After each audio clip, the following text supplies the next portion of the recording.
They say that everything happens for a reason. Whether it's for good or for bad, inspired by greed or by jealousy, all things happen for a reason. Even if that reason is absolutely, without question, a horrid, greed-filled, selfish decision that destroyed 9 years of hard work and dedication. Hi, my name is Remus and welcome to Indie Review. Today we'll be looking at a quick history of Pokemon Uranium, as well as a snippet of an interview that I did with the game's new lead developers. I hope you enjoy this video, as there will be many more to come on this topic. Pokemon Uranium is a fan-made Pokemon game that began development in 2007, when the main developer was only 13 years old. I mean, think about that. When I was 13, I was playing Minecraft and making cringy YouTube videos, not designing my own video game. 9 years later, at age 22, the game was unleashed to the public, and in a matter of days it skyrocketed into popularity, even overtaking Sun and Moon in some search results. Within the span of 1 week, this game received over 1 million downloads, while Sun and Moon only managed to distribute 3 million copies of its game in the year and a half it's been released. This was a problem for Nintendo, as they sent the creators a cease and desist order in the mail a couple days following the game's release, telling the creators that they would sue them if they didn't stop development of the game.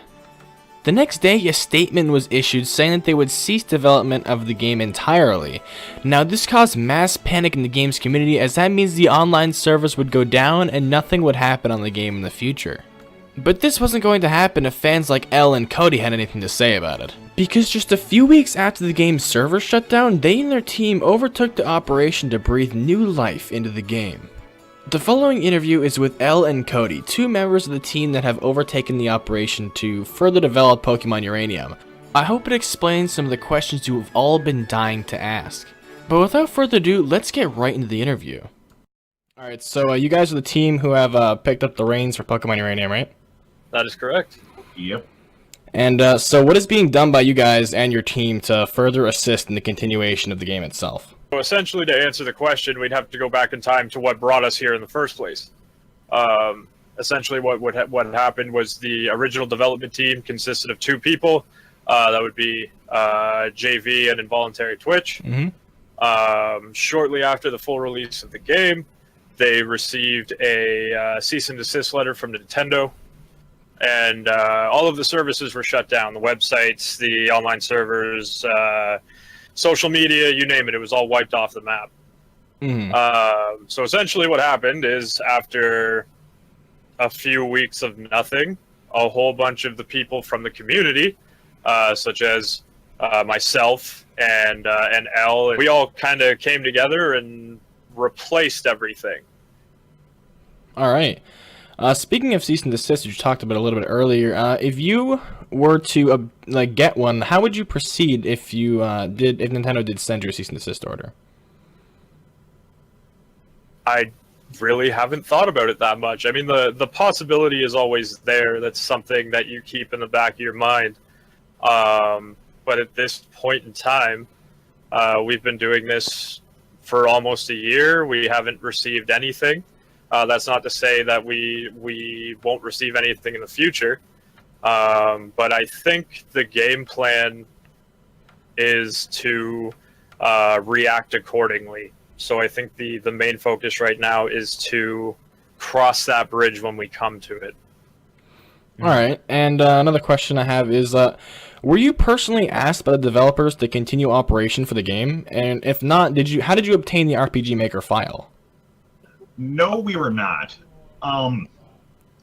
The RPG Maker's encryption is actually pretty weak. There's a program online that you can use to decompile the files. Well, Ruby is interpreted. It's not actually compiled, so you can restore the original source code by doing that. We were never given the files by the developers or officially told to continue the game on their behalf. What are you guys' plans for future development? And what do these plans look like compared to the original developers' plan for the game?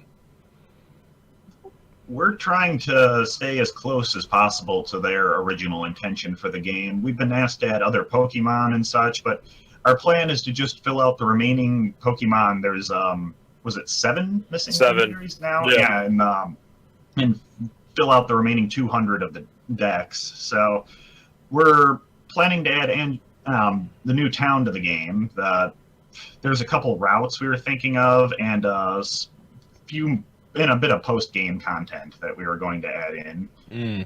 We're still kind of debating how we're going to do some of the plot elements of it, but it's in the works. And my last question is actually, is there anything that you would like to let the fans know that we haven't already talked about? Oh, geez.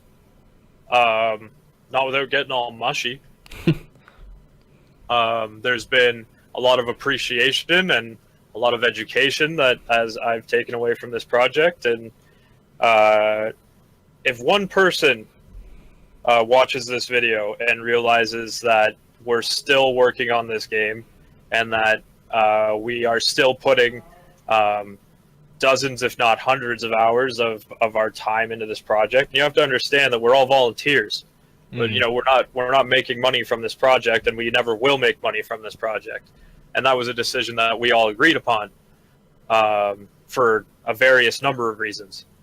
But I guess the message would be keep playing. We do have plans to add more content in the future.